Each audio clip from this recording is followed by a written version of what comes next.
Hi, welcome to the official Leaders Dream Big YouTube channel. We hope that through this platform, we'll be able to inspire young women to pursue higher education and believe they can achieve anything through hard work and determination. Hi, everyone. My name is Lisa Matthew, and I am the Executive Director of Leaders Dream Big. And we are an organization that strives to show every student that with hard work and determination, they can achieve anything in life. And specifically, we work in the Detroit community. Um, it is such a pleasure to be here and interview Mr. Berry today. I'm going to hand it off to Victoria to introduce herself now. Hello, my name is Victoria Brown, and I'm the co-president for the Leaders Dream Big Club at Washtenaw International High School in Ypsilanti, Michigan. It is our pleasure as representatives for the Leaders Dream Big organization to welcome Mr. Hakim Berry, the Chief Operating Officer of the City of Detroit, Michigan. He was previously the Labor Relations Director for the city and has worked as a Labor Relations Manager and Human Resources Administrator for various companies throughout the city. He has received a bachelor's degree from Wayne State University, a master's degree in Human Resources Administration from Central Michigan University, and an MBA from the University of Detroit Mercy. We would now like to invite Mr. Berry to discuss his career path and current position.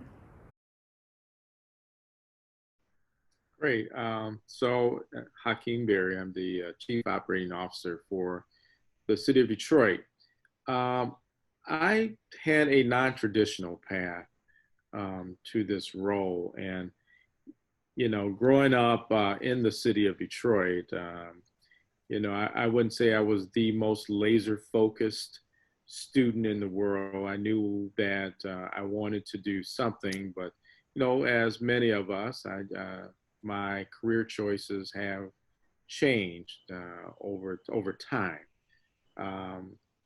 I was probably, I think, the second person in my generation, in my family, to actually go to college.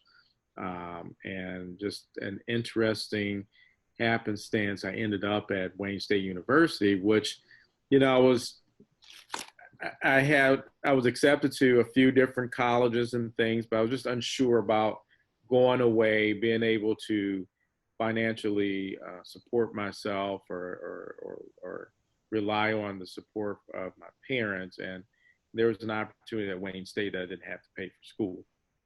And so I chose that, which I think, as I look at how my life and my career has progressed, these decisions, although not planned and not strategically done, it's worked well for me. I remember back when I was growing up, very good at math. So I initially thought I should be an accountant or something like that.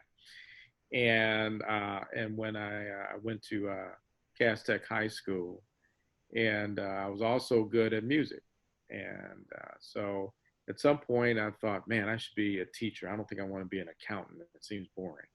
And so when I graduated, my first major at Wayne State University was actually music education.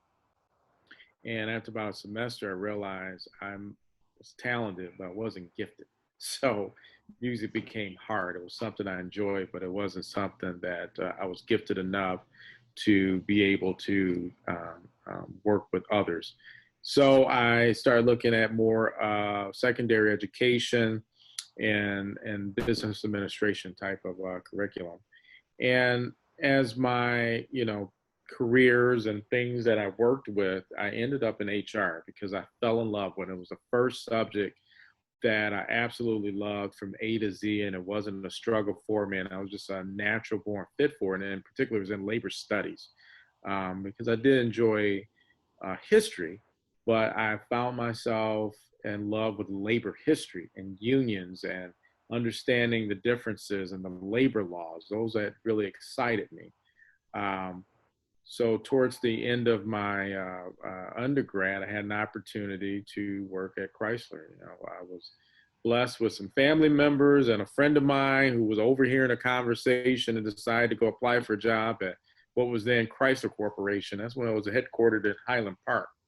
And I did the same thing. And we both started working at Chrysler. And I really got involved with management and union relations. And it fit well with my now formal education. And for what I thought was I was going to be there for summer, it turned into 13 years. And I progressed my career at Chrysler doing all the facets of human resources. So I did recruiting, I did salary and compensation administration, I did what we called employment there.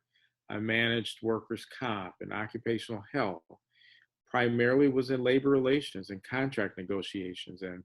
And I always had to move and go to a different facility. So I learned how to adapt to change very quickly. I would say I was a guy they would call on Friday and say on Monday, report to this location, which meant I had to start all over, learning everybody, learning new things. And one thing that helped me, and I tell anyone, is that I learned how to adapt and accept change. And I learned how to work well with others and accept their philosophies of things, even if I didn't agree, but I learned how to communicate with them on that.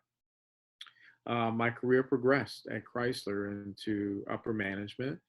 And then there was another opportunity for me to leave Chrysler, and I went over to work at Detroit Edison as a labor relations manager or senior manager, is the equivalent of that, and do more contract negotiations. So I went from what I knew straight out of college, building cars, and now I'm in energy, and I'm learning nuclear energy and fossil generation energy and even gas compression and moving, and working in various areas throughout Michigan.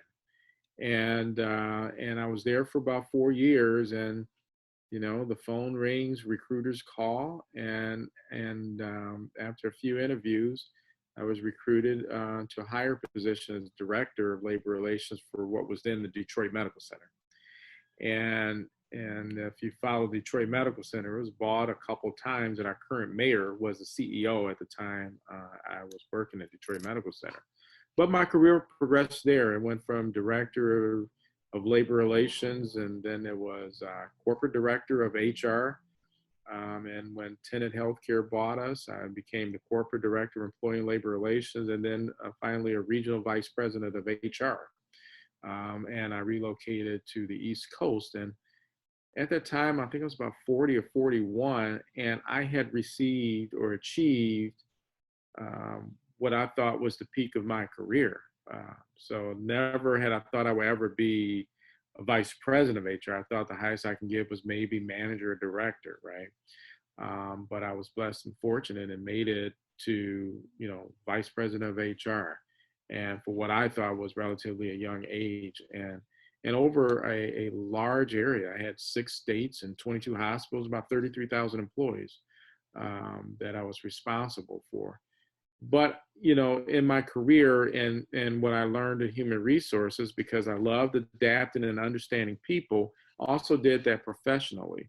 So I didn't stay within my discipline all the time. I wanted to be a strategic partner, and whether it was someone building cars, moving energy, or saving lives, I looked at that as an opportunity to really learn that discipline, and then how do I strategically partner with that. And sometimes with doing that, I end up learning your business as good as you are. And so I always had that threat of, you need to come into operations. And, I always turn that down. While at Tenet, I then had the opportunity to check off another goal of mine, and that was to start a consulting business. And I was able to achieve that. And as the business was growing, I was called here to serve for the citizens of the city of Detroit. And it was an opportunity that wasn't on my path, but it kept coming back, and I just knew I couldn't walk away from it. I mean, this was a city that I grew up in. This is a city that raised me. I was educated in the city in Detroit Public Schools, and I went to Wayne State. I went to U of D. I've always worked in the city and lived in the city. So it was an opportunity for me to give back to the city that gave me so much. And I initially came in to do what I do best. Human resource, negotiate contracts and things like that. And that's where the need was for me with the administration. And at the time, the city had about 52 different bargaining units that needed to be negotiated. So I came in and do that. And then there was another opportunity, and that was to do something I never wanted to do, and that was to go into operations.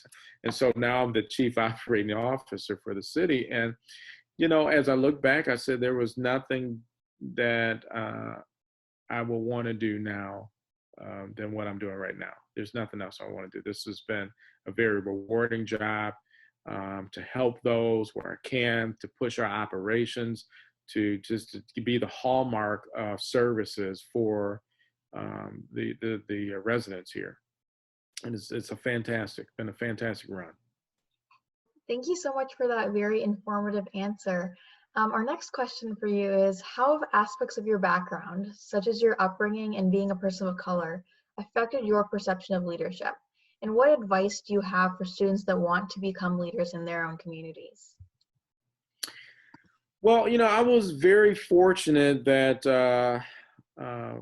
my parents were self-employed, and what I got to learn is people and interacting with people, and I learned leadership dealing with people, and just learn how to relate with them.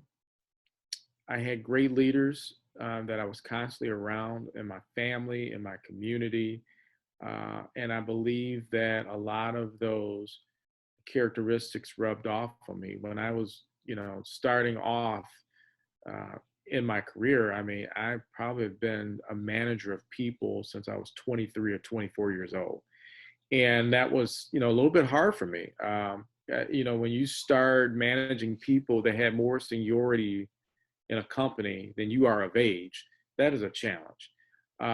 But what I learned in my background is to understand and talk and be able to communicate with people at their level. And that helped me to manage people better, because I never talk down to them. I believe that they know their jobs, but my job was to understand what they know and to where I can assist them. But you have to also learn how to make the tough decisions when necessary.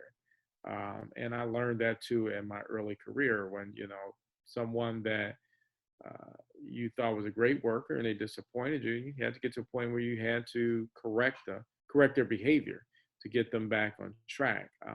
I had great mentors in my early career that taught me how to lead and taught me how to hold people accountable for the good of the organization. So those are some of those things. I've been very fortunate with the people that have surrounded my life and have influenced me. And it's not just one particular person that's done everything for me. It's a village of people, and I've learned something for everyone that's been around me and influential in my life. Thank you for that very informative answer as well. Well, we really want to thank you, Mr. Berry, for taking the time to speak to our audience and being such a great role model for all of them and all the work that you do for the Detroit community. So we'll say goodbye now. So thank you very much, and we'll talk to you soon. Thanks for watching this video. Subscribe to our channel for more resources on college and career, leadership, education, interview with leaders, and more.